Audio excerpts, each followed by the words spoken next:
Kyle Vanett wiped grease from his hands with a shop rag, the familiar weight of his wrench still warm in his palm. The heater unit in front of him had been fighting him for 2 hours, but he'd won. He always did. Outside his small workshop, rain drummed against the metal roof in the steady rhythm that defined Astoria mornings. The workshop smelled of motor oil and metal shavings. Tools hung in precise rows on pegboard walls, wrenches arranged by size, screwdrivers sorted by type, everything exactly where it belonged.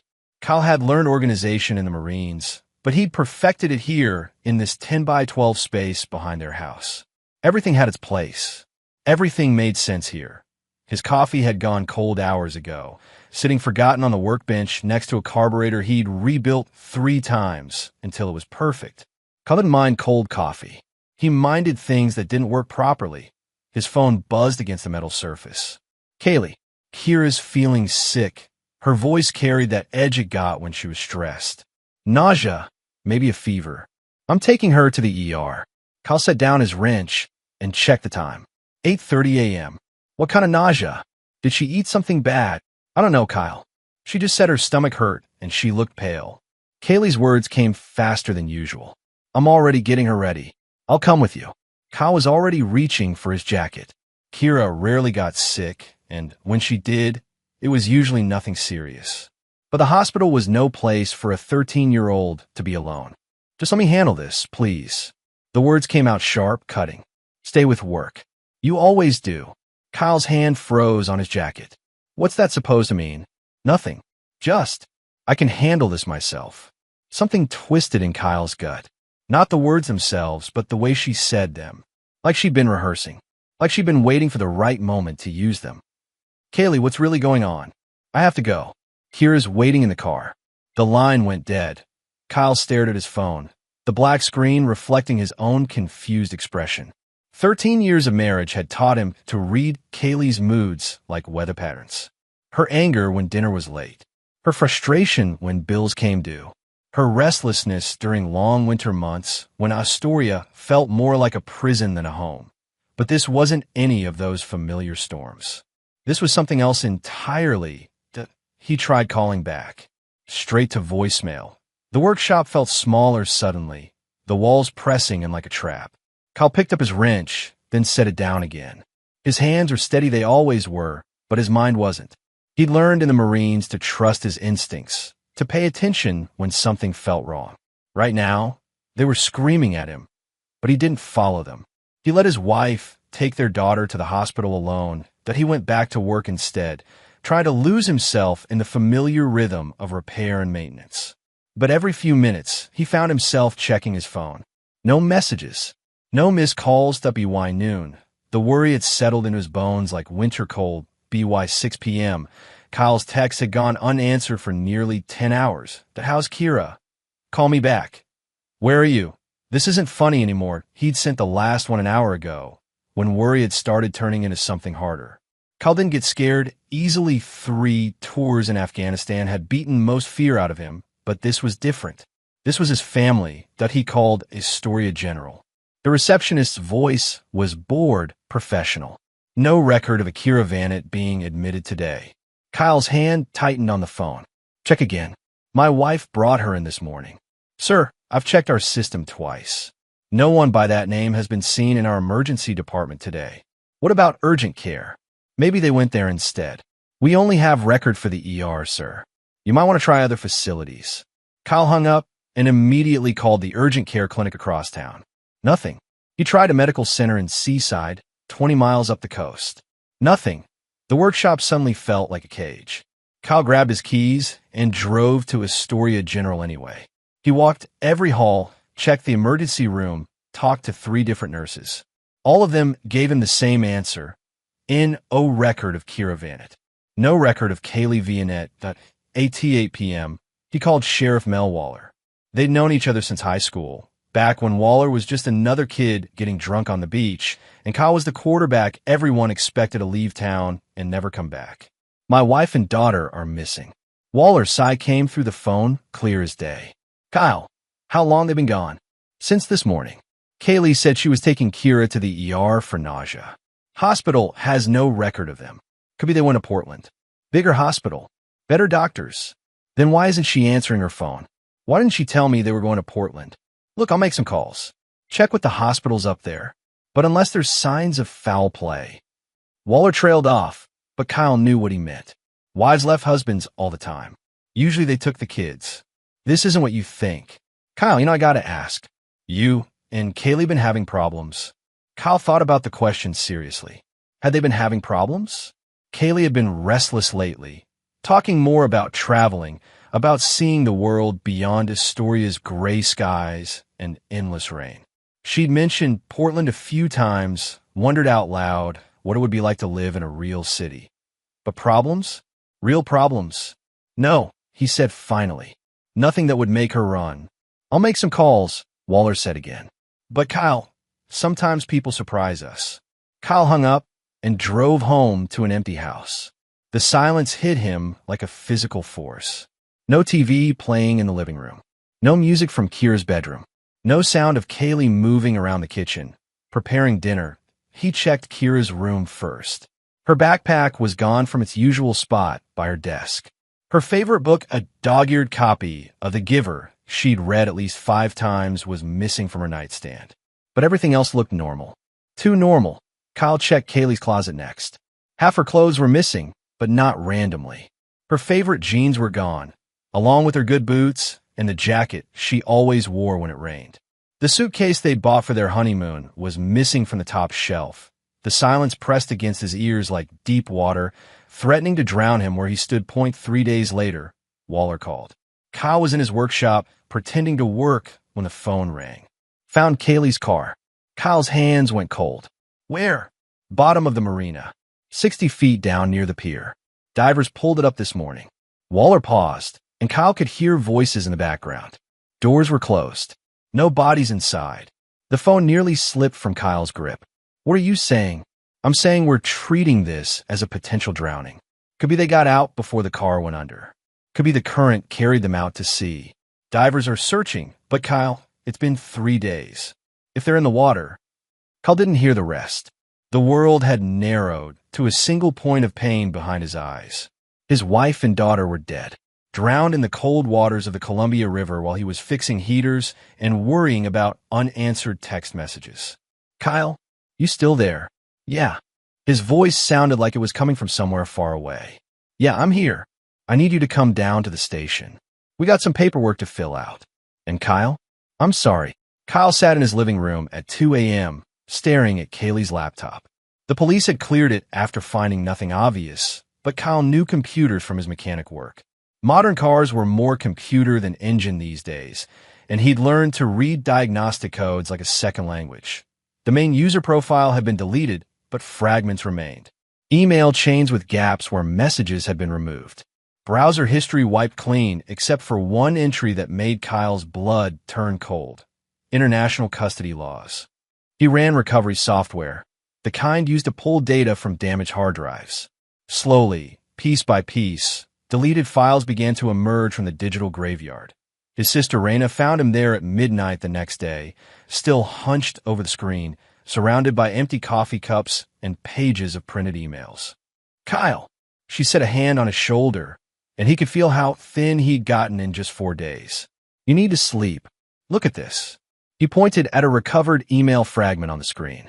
The sender's address was blocked, but part of the message remained. Final step. Once it's done, we disappear. Raina leaned closer, her EMT training automatically cataloging the signs of exhaustion in her brother's face.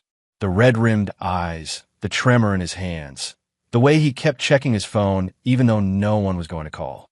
This could mean anything, Kyle. Look at the date. Kyle's finger traced the timestamp. 2 weeks ago. 2 weeks before they disappeared. Raina studied the screen, then pulled up a chair. She'd known Kyle his entire life, had watched him survive their father's death and their mother's slow retreat into alcohol and depression. He was the strongest person she knew, but everyone had a breaking point. There's something else, she said quietly. Something I should have told you before. Kaylee called me 2 months ago. Asked how hard it would be to leave the country with a minor. Kyle's hands stilled on the keyboard. When he turned to look at his sister, his eyes were completely flat. What exactly did she ask? Legal requirements. Documentation. Whether a parent could take a child overseas without the other parent's permission. Raina's voice was steady, but Kyle caught the anger underneath. The guilt. She said she was asking for a friend. Someone in an abusive relationship. What did you tell her? The truth. That it's complicated. That there are legal hoops to jump through. Raina met his eyes directly. I should have told you then, Kyle. I knew something was off about the way she asked. Kyle turned back to the laptop. More files were appearing as the recovery software worked. Financial records, travel websites, research on non-extradition countries. She was planning this, he said, his voice empty of emotion. For months. Kyle. She took my daughter and faked her own death. He closed the laptop with careful precision, the same way he set down tools when a job was finished. That's not panic. That's not running from an abusive husband. That's premeditation. Raina watched her brother's face harden into something she'd seen before, during the worst days after their father's funeral. Kyle grieving was one thing. Kyle angry was something else entirely. What are you going to do? Kyle stood up, stretching muscles that had been locked in place for hours. Find them. The police. The police think they're dead. Kyle walked to the window, looking out at the empty street. They're not looking for two people who don't want to be found. They're looking for bodies. And if you find them, Kyle's reflection stared back at him from the dark glass. Then I bring my daughter home. Tanner met Kyle at the docks before dawn, when the fog was still thick enough to hide them from casual observers. They'd served together in the Marines, back when the world made more sense and enemies wore uniforms. Now Tanner worked harbor patrol and owed Kyle more favors than either man could count. You sure you want to know this? Tanner's breath made white clouds in the cold air. He was holding a tablet, but keeping it close to his chest like he didn't want to let it go. Tell me. Tanner looked out at the water, where Kaylee's car had been pulled up 3 days ago. The harbor was quiet except for the sound of waves against the docks and the distant cry of seagulls. Ferry logs show no record of Kaylee or Kira boarding any scheduled transport. I checked every line that runs between here and Seattle. He paused. But I also checked the private charters. Kyle's chest tightened, and I checked the CCTV from the marina. Tanner handed Kyle the tablet reluctantly. Look at this timestamp. The black and white footage was grainy, but clear enough. Two figures walking toward a charter fishing boat. One tall and confident, one smaller and staying close. Both carrying luggage that looked too heavy for a quick trip to the hospital. Kyle's chest felt like someone had punched a hole through it. That's them. The tall one walks like Kaylee. Same stride, same way of holding her shoulders. Tanner pointed at the screen. The smaller one, that's got to be Kira. Kyle watched the footage again, studying every detail. Kaylee moved with purpose, like someone who knew exactly where she was going. But there was something wrong with Kira's posture. She stayed too close to her mother, kept looking around like she was afraid of something. What about the boat? Belongs to Rick Carver. Does charter fishing, but also side work for cash. No questions asked, no paperwork required. Tanner's voice was carefully neutral. The timestamp is 27 minutes before your wife's car hit the water. Kyle felt something cold and sharp settle in his chest. 27 minutes. Long enough to get on the boat. Long enough to get clear of the harbor. Long enough to be safely away when her car took its final plunge into the Columbia River. You gonna tell Waller? Tanner asked. Kyle handed back the tablet. Not yet. Kyle, this is evidence. Real evidence that they're alive. Evidence of what? That my wife took our daughter on a boat ride. Kyle turned toward his truck. Waller would say they could have fallen overboard. Accident during a charter fishing trip. But you know better. Kyle stopped walking. In the growing light, Tanner could see the exhaustion in his friend's face, but something else too. Something that reminded him of Kyle in combat, when the mission was everything and personal feelings were a luxury they couldn't afford. She wanted me to think they were dead, Kyle said quietly. She wanted me to grieve them, bury them, move on with my life while she started over somewhere else with my daughter. What are you going to do? Kyle climbed into his truck and rolled down the window. Find them. Bring Kira home. And Kaylee. Kyle's expression didn't change. Kaylee made her choice. Kyle's savings account balance showed $347. Last week, it had held $18,000 money he'd saved over 5 years, planning to buy Kira a car when she turned 16, that he sat in First National's lobby, staring at printed statements while his account manager shuffled papers nervously. The woman was young, probably fresh out of college, and clearly uncomfortable dealing with what looked like a domestic dispute.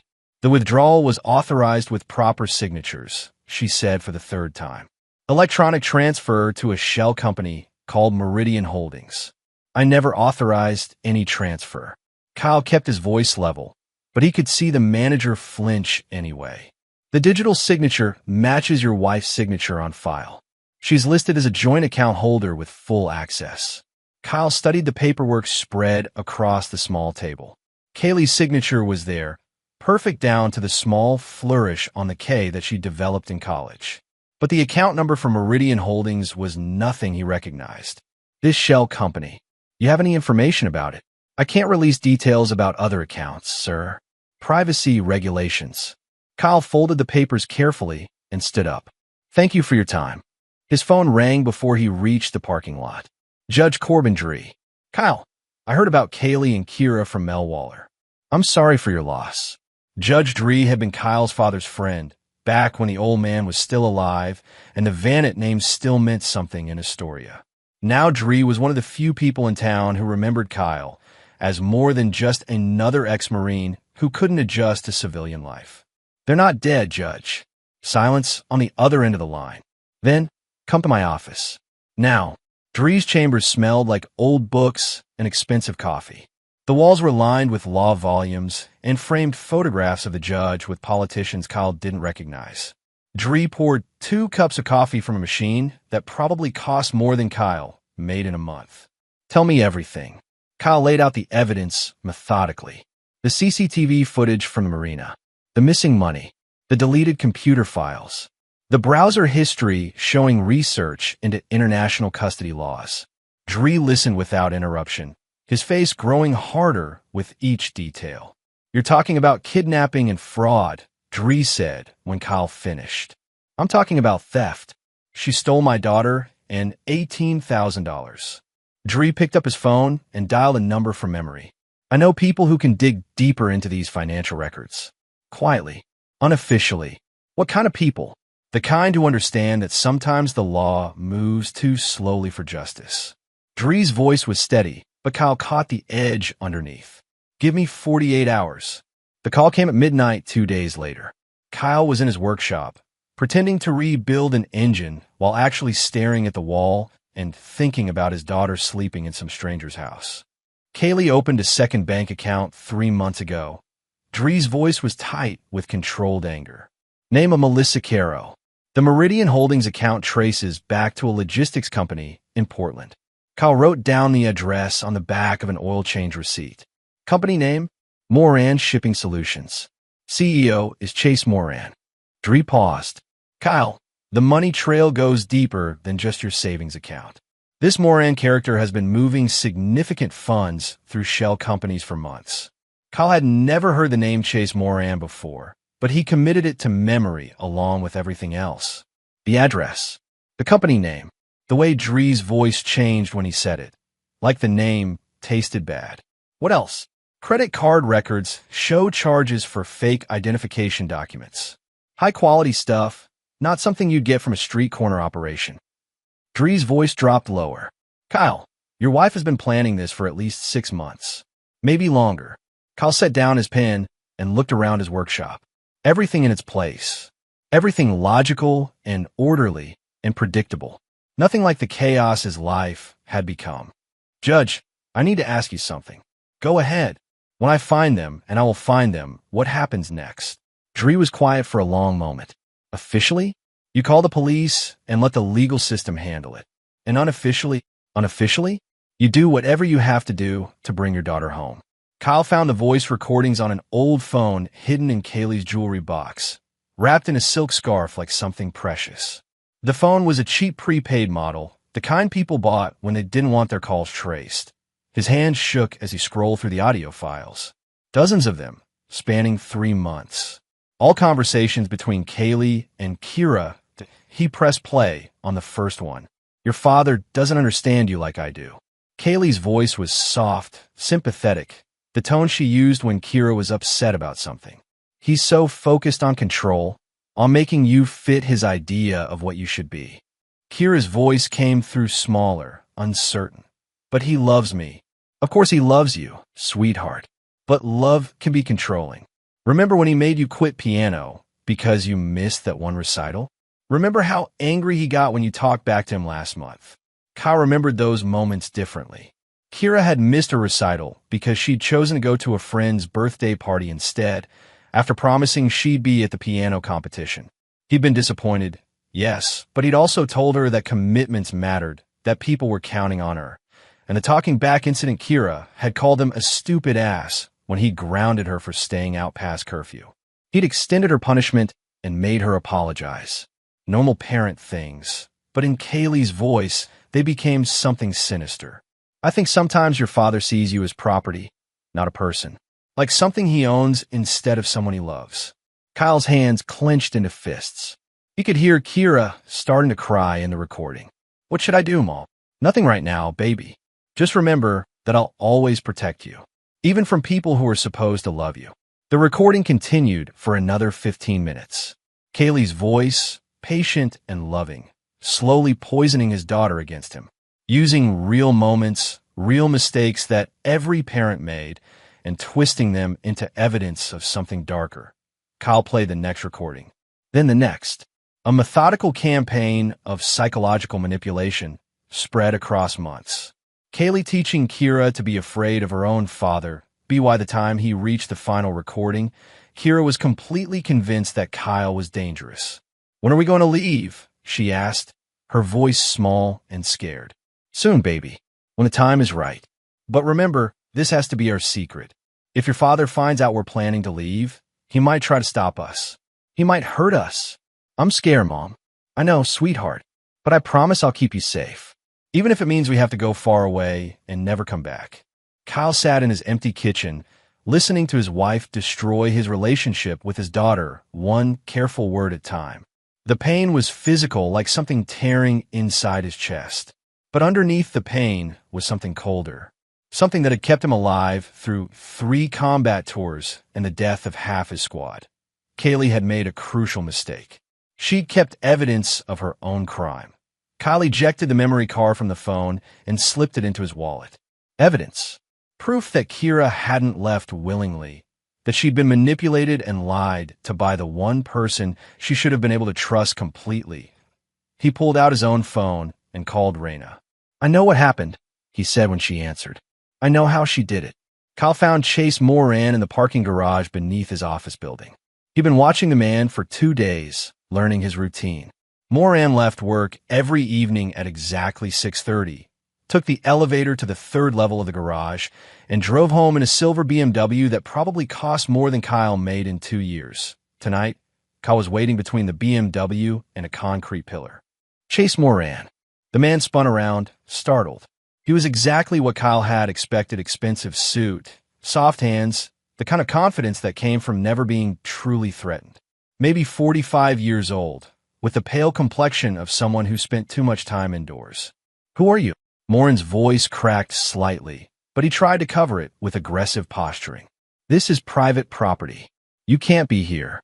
"Kyle Vanett, I believe you know my wife." Chase's face went pale so fast Kyle thought he might faint. The man's eyes darted around the empty garage like he was looking for security cameras or escape routes. "I don't know what you're talking about." Kyle pulled out a manila folder and set it on the hood of the BMW with deliberate care. "Fake passports. Melissa Caro and Kira Caro. Your company chartered the boat that helped them disappear." Chase's hands were shaking now, and sweat was beading on his forehead despite the cool evening air. "Look, whatever you think happened. Bank records showing payment from your personal account to Rick Carver for charter services." Kyle opened the folder and spread papers across the car's hood. "Digital trail connecting your company servers to the Meridian Holdings shell company. Phone records showing 17 calls between your office and my wife's burner phone. I didn't know she was married." The words came out in a rush. "She told me she was running from an abusive ex-boyfriend. She said she needed help protecting her daughter." Kyle stepped closer. Chase stumbled backward against his car, his keys falling from nerveless fingers. She showed me pictures. Chase continued desperately. Bruises on her arms. Said you'd been hitting her for years. Kyle thought of the voice recordings, of the months of manipulation Kaylee had put Kira through. Creating a false narrative was apparently her specialty. I'm not going to the police, Kyle said quietly. Yet, what do you want? Nothing from you. You're small. Pathetic. Kyle gathered up the papers and slipped them back into the folder. But I'm coming for her, and I know where your money sleeps. Chase's legs nearly gave out. He slid down the side of his car until he was sitting on the concrete, his expensive suit crumpling around him. She said she loved me, he whispered. Kyle looked down at the broken man with something approaching pity. She lied about that too. What happens now? Kyle started walking toward the stairwell. That depends on you. When this all falls apart, and you can choose to be part of the problem or part of the solution.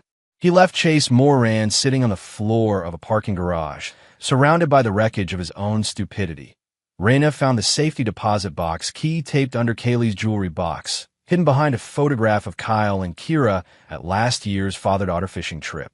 The box itself was registered to both Kaylee and Kyle, but Kyle had never known it existed. They drove to the bank together, Kyle's hands steady on the wheel, while Raina studied the small brass key. You know what we're going to find in there, don't you? She said. Kyle kept his eyes on the road. Evidence. More lies. Maybe the truth about how long she's been planning this. The safety deposit box was smaller than Kyle had expected, but contained enough documents to fill 2 manila envelopes. Raina spread them across the bank's small viewing table while Kyle read over her shoulder. Custody transfer papers, notarized and official-looking. Signed with Kyle's forged signature, relinquishing all parental rights to Kira. Dated 6 months ago, Kyle's vision went red around the edges. She forged my signature. Look at this. Raina held up another document. Medical records, also forged, claiming Kyle had a history of violent behavior and substance abuse. Hospital visits for injuries that had never happened. Police reports for domestic disturbances that had never been filed. She was building a legal case, Raina said, her voice tight with controlled fury. Making it look like you abandoned Kira voluntarily, then documenting a pattern of abuse to justify taking her away. Kyle studied the forged signature on the custody papers. It was perfect, identical to his real signature down to the way he crossed his T's. Kaylee must have practiced for weeks. There's more. Character witness statements from people Kyle had never met, describing him as unstable and dangerous. A psychological evaluation from a doctor Kyle had never seen, declaring him unfit for custody. Even photographs, pictures of bruises on someone's arms that were supposed to be evidence of his violence. She created an entire false narrative, Kyle said. The papers crumpled in his grip before he forced himself to let go. She was going to destroy me. Raina gathered the documents carefully, her EMT training helping her stay calm in crisis situations. Kyle, this is evidence. Real evidence of fraud and kidnapping. It's not enough. Kyle's voice was steel. She's had months to establish herself wherever she went. By now, she has documentation, maybe even legal protection in whatever country she chose. I need to find them first before she can use any of this. And then what? Kyle looked at his sister, seeing the same hardness in her eyes that had carried their family through their father's death, their mother's slow decline, all the ways life had tried to break them. Then I take my daughter back, and I make sure Kaylee never gets the chance to hurt her again. Raina nodded once, understanding passing between them without words. What do you need me to do? Help me find them. The call came from Judge Dree at 7 a.m. on a Tuesday, jerking Kyle awake from the first real sleep he'd had in a week. A customs officer in Seattle flagged an ID under the name Melissa Caro. She was traveling with a minor dependent. Destination, Costa Rica. Kyle was already reaching for his clothes, the phone cradled against his shoulder. When? Yesterday afternoon. But here's the interesting part, they never made it onto their connecting flight. There was a temporary hold on their documents. Some kind of system glitch in the passport verification. Kyle's heart hammered against his ribs, so hard he thought it might burst. Where are they now? Detained, pending verification of their documentation. Kyle, I got a contact in Costa Rica. A lawyer named Fernando Ruiz who owes me favors from a case we worked together 5 years ago. But you need to move fast. I was already grabbing his passport from the desk drawer, checking his wallet for his credit cards. How fast? If their documentation gets approved, they'll be released and free to disappear into Costa Rica. No extradition treaty with the United States for nonviolent crimes. Dree's voice was urgent. You have maybe 48 hours before they're gone forever. Kyle threw clothes into a duffel bag, his mind already shifting into mission mode. Text me the lawyer's contact information. I'll be on the next flight out. Kyle, you need to understand what you're walking into. Costa Rica's legal system is complex, and if Kaylee has the forged custody documents with her, she can claim I have no legal right to Kira. Exactly. And if she's established any kind of paper trail showing abuse, then I'm the bad guy trying to kidnap his own daughter. Kyle zipped up his bag and headed for the door. Judge, I'm not leaving my daughter in a foreign country with a woman who's been lying to her for months. I know. That's why I'm helping. But Kyle, be careful. If this goes wrong, you could end up in a Costa Rican prison. The flight to Costa Rica felt like the longest 8 hours of Kyle's life. He sat in economy class, staring out the window at clouds, running through scenarios in his head. None of them ended well. Kira was 13 years old. She'd been conditioned for months to believe he was dangerous, possibly violent. She might not even want to come home with him. She might fight him, scream for help, believe she was being kidnapped by the father who'd spent 13 years loving her. But she was his daughter.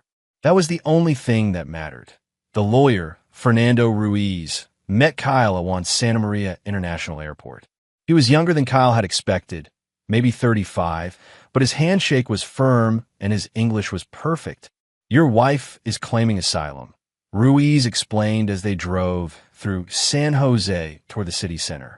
She says you're abusive, that she's protecting your daughter from domestic violence. She has no evidence of that. She has medical records, police reports, witness statements. Ruiz glanced at Kyle while they waited at a red light. All very convincing, if they're real. Kyle handed him the folder he'd prepared during the flight. They're not real. I have proof. Ruiz studied the documents while they sat in traffic, his expression growing more serious with each page. This changes things. But the court system here can be complex. How complex? Corruption is a problem. Money helps, but truth helps more. Ruiz looked at Kyle directly. Are you prepared to fight for this? Really fight? Because your wife isn't going to give up easily. Kyle thought of Kira, scared and confused in some temporary shelter, believing her father was a monster who wanted to hurt her. Whatever it takes. Then we start tomorrow. But Kyle, your daughter has been told you're dangerous. She may not want to see you. Kyle stared out at the unfamiliar city, at the mountains rising in the distance, at the foreign world where his daughter was being held. Then I'll have to prove her wrong. The children's shelter sat behind concrete walls topped with razor wire, like a prison designed to keep the world out instead of keeping people in. Kyle's hands were steady as he signed the visitor forms, but his heart felt like it might explode from the pressure building in his chest. The guard who escorted him through the facility was a woman in her 50s with kind eyes and the tired expression of someone who'd seen too much human suffering. She led him through a maze of corridors painted in cheerful colors that couldn't quite hide the institutional smell of disinfectant and despair. She's been very quiet, the guard said in accented English. Cooperative, but withdrawn. The trauma counselor says this is normal for children in her situation. Kyle wanted to ask what exactly the counselor thought Kira's situation was, but he kept quiet. He'd learned patience in the Marines, and he would need all of it now. The visiting room was small and sterile, with plastic chairs arranged around metal tables bolted to the floor. Fluorescent lights hummed overhead, casting everything in harsh white light. Kyle chose a table near the window, where natural sunlight could at least soften the edges. When the door opened and Kira walked in, Kyle's heart nearly stopped. She looked smaller than he remembered, like she'd shrunk into herself. Her hair was longer, hanging loose around her face instead of pulled back in the ponytail she usually wore. Her clothes were two big, donated items from the shelter, probably, and she moved with the careful posture of someone who'd learned not to draw attention. When she saw him, she stopped dead in the doorway. "Dad!" The word came out like a question, as if she wasn't sure he was really there. As if she wasn't sure she wanted him to be. Kyle stayed seated, hands folded on the table between them. Every instinct screamed at him to rush to her, to hold her until this nightmare ended. Instead, he kept his voice steady and calm. "Hello, sweetheart." Kira moved slowly to the chair across from him, her eyes never leaving his face. She sat down like she might need to run at any moment. "How did you find me?" "I never stopped looking." Kyle studied his daughter's face, noting the changes 3 months had made. She was thinner, more serious. The easy smile he remembered was nowhere to be seen. "Are you okay? Are they treating you well here?" Kira nodded but didn't speak. The silence stretched between them like a gulf. "Mom said you were." She stopped, looking away. "She said you didn't want me anymore." The words hit Kyle like physical blows, but he kept his expression neutral. "What else did she tell you?" "That you were angry all the time.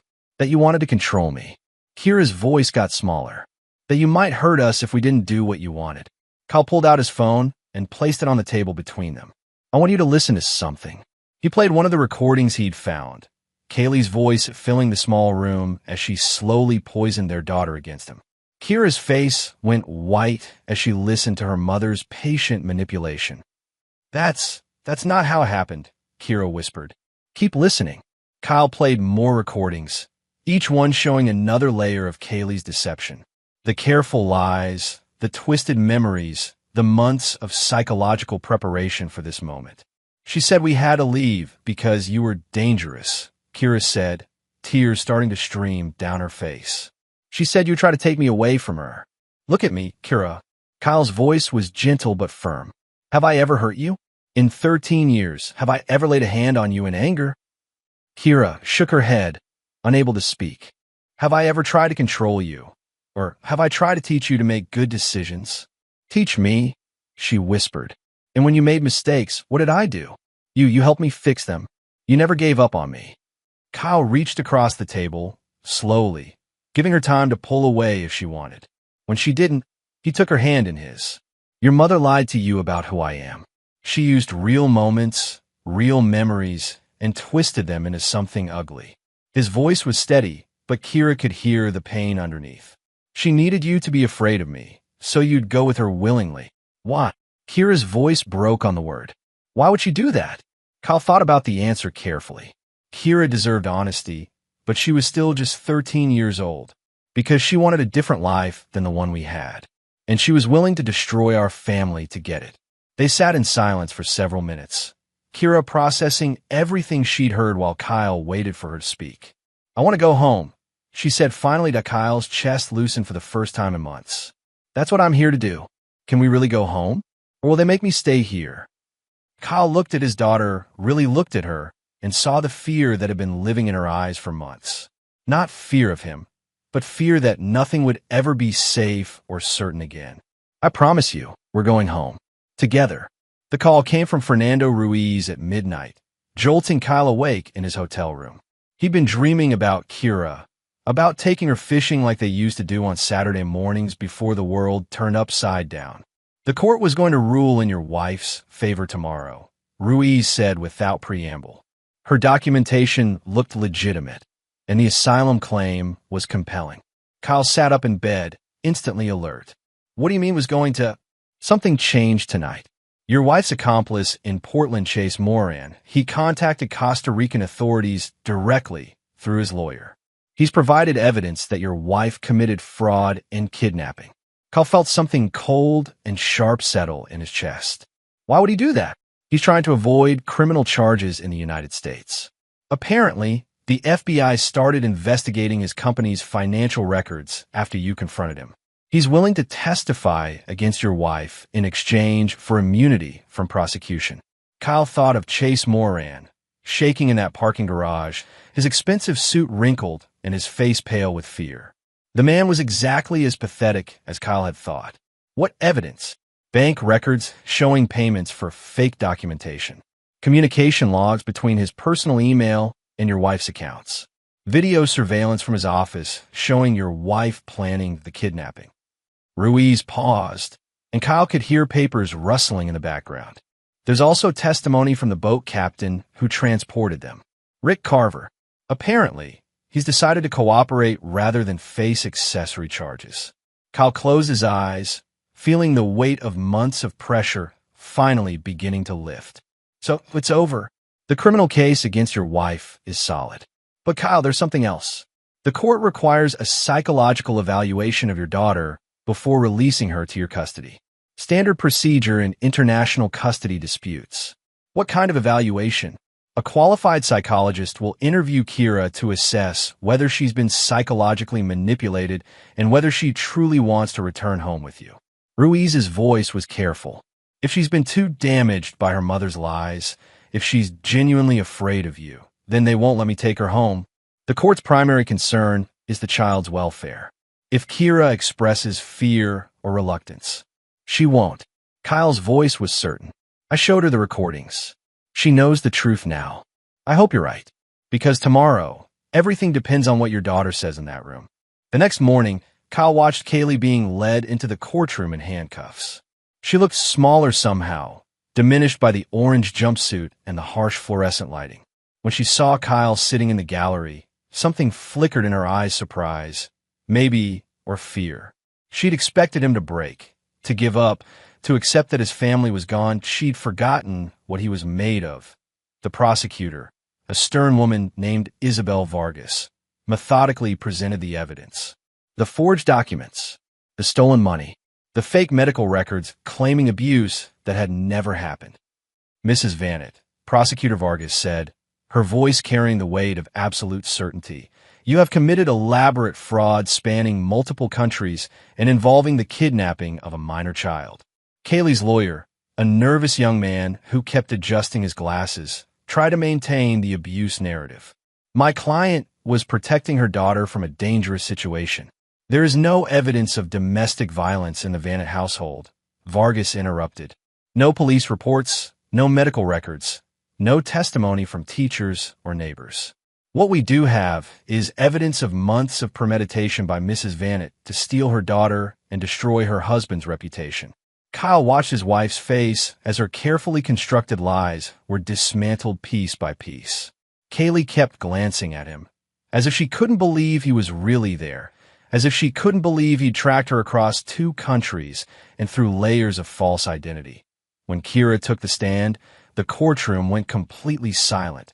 She looked small in the witness chair, but her voice was clear and steady when she spoke. My mom told me my dad was dangerous, she said, looking directly at the judge. She showed me recordings of him being angry and told me stories about times when he'd been mean to me. But when I heard the recordings my dad played for me yesterday, I realized she'd been lying. The prosecutor leaned forward. Can you explain what you mean by that? The angry moments, she recorded they were real. But she didn't include the parts where he explained why he was disappointed or how he helped me do better next time. She made it sound like he hated me, but he doesn't. He never did. Kira's voice broke slightly, but she continued. My mom taught me how to lie. My dad showed me the truth. Kyle had to close his eyes against the pain in his daughter's voice. When he opened them, Kira was looking right at him, and there was something else there. Something that looked like forgiveness. The judge's verdict was swift. Kidnapping in the first degree, with a sentence of 20 years. Fraud charges that would add another 10 years to run concurrently. Kaylee would be eligible for parole in 15 years. When Kira was 28 years old, Kyle felt nothing. No satisfaction, no relief, no anger. Just emptiness where all that emotion used to be. As they led Kaylee away, she looked back at him one last time. Kyle stared back without expression, giving her nothing. No forgiveness, no anger, no acknowledgement that she had ever meant anything to him. She was a stranger who had stolen his daughter. Now she was paying the price. The flight back to Portland felt like a journey between 2 different worlds. Kyle sat next to Kira, watching her stare out the window at clouds and ocean, processing everything that had happened in the past 4 days. Are you angry at me? She asked as they flew over the California coast. Kyle looked at his daughter, really looked at her. She was 13 years old and had been through more trauma than most adults experienced in a lifetime. She'd been manipulated by the person she trusted most, forced to flee her home, and held in a foreign country by people who didn't understand her situation. For what? For believing her. For going with her. Kira's voice was small. For not figuring out she was lying. Kyle reached over and took her hand. You were a child. She was your mother. You did what children do. You trusted the person who was supposed to protect you. But I should have known. No. Kyle's voice was firm but gentle. She spent months poisoning you against me, using real moments, real mistakes I made as your father, and turning them into weapons. That's not your fault, Kira. That's hers. They sat in silence for a while, the plane engines humming around them. Then Kira said, "What happens now? Now we go home. We rebuild. We figure out how to trust each other again. We'll be the same as before." Kyle considered the question seriously. No, it won't be the same. We're both different now. But different doesn't have to mean worse. I'm scared, Kira admitted. Of what? That I won't know how to be your daughter anymore. That I won't remember how we used to be together. Kyle squeezed her hand. We'll figure it out, day by day, just like we always have. Back in Astoria, Kyle's workshop smelled the same as always. Motor oil and metal shavings. Tools in their proper places. But everything else felt different. Kira sat at his workbench, reading while he fixed an engine. But the book was different, something about marine biology instead of the fantasy novel she used to love. They went to therapy together twice a week. Dr. Martinez was patient, professional, good at helping them find words for things that felt too big for language. She helped Kyle understand the depth of psychological manipulation Kira had endured, and she helped Kira process the betrayal by the person she'd trusted most. Healing isn't linear, Dr. Martinez told them during one session. Some days will be better than others. Some days the anger will be overwhelming, and some days the sadness will feel bottomless. That's normal. Kyle learned to read the signs when Kira was having a bad day. The way she'd retreat to her room, or the careful way she'd watch him when he was frustrated about work. She was still learning to trust that his emotions weren't dangerous, that disappointment didn't equal rejection. Kira learned to talk about her feelings instead of hiding them. She learned to ask questions when something didn't make sense, instead of assuming the worst. She learned that love could be steady and reliable, not just manipulative and conditional. Do you think she ever loved us? Kira asked one afternoon. They were walking on the beach, gray waves rolling endlessly toward shore, seagulls crying overhead. Kyle picked up a piece of driftwood, smooth from years of waves. He considered the question seriously, the way he always did when Kira asked something important. I think she loved the idea of us. The perfect family. The simple life. He threw the driftwood into the surf and watched it disappear. But love isn't just a feeling, Kira. It's a choice. Every day, you choose to put someone else's needs before your own. Your mother stopped making that choice. When? I don't know. Maybe gradually, over years. Maybe all at once when she met Chase Moran and saw a different kind of life. Kyle looked at his daughter, noting how much she'd grown in just 6 months. But it doesn't matter when. What matters is that we choose differently. They walked in silence for a while, collecting shells and watching the waves. Then Kira said, "Will it ever stop hurting?" Kyle looked at his daughter, really looked at her. 13 years old, and already carrying scars that would never fully heal. But she was strong. Stronger than he'd been at her age, stronger than he'd imagined possible. "No," he said honestly, "but now it won't control you. Or me." Late at night, when Kira was asleep and the house was quiet except for the sound of rain against the windows, Kyle sat in his workshop with an envelope in his hands. He'd been carrying it for weeks, unsure what to do with it. The envelope was addressed to Kaylee at the Oregon State Penitentiary, where she would spend the next 15 years paying for her crimes. Inside was their wedding photo, the one where they both looked impossibly young and happy, standing on the beach where they just promised to love each other forever. There was also her engagement ring, the small diamond he'd saved for 6 months to buy when he was 23 and still believed that love could conquer anything. And there was a note, written in Kyle's careful handwriting. "You thought I'd break. You thought I'd give up. You thought I'd forget what mattered. You forgot what I'm made of." Kyle held the envelope over a metal trash can and lit one corner with his lighter. The paper caught quickly, flames eating through their wedding photo, through the ring that had once meant forever, through words she would never read. He watched until there was nothing left but ash. Then he turned off the workshop lights and walked back to the house where his daughter was sleeping safely in her own bed. Kira was at the kitchen table when he came in, working on homework by the light of the overhead fixture. She looked up when she heard him. "Dad, you okay?" Kyle poured himself a glass of water and sat down across from her. Outside, rain continued its steady rhythm against the windows, the sound that had defined their lives in this gray coastal town. "Yeah," he said, and for the first time in months, that was completely true. "I'm okay." Kira smiled, the first real smile he'd seen from her since they'd come home. "Good, because I am too." They sat together in comfortable silence, father and daughter, rebuilding something that couldn't be stolen or destroyed or faked. Something real.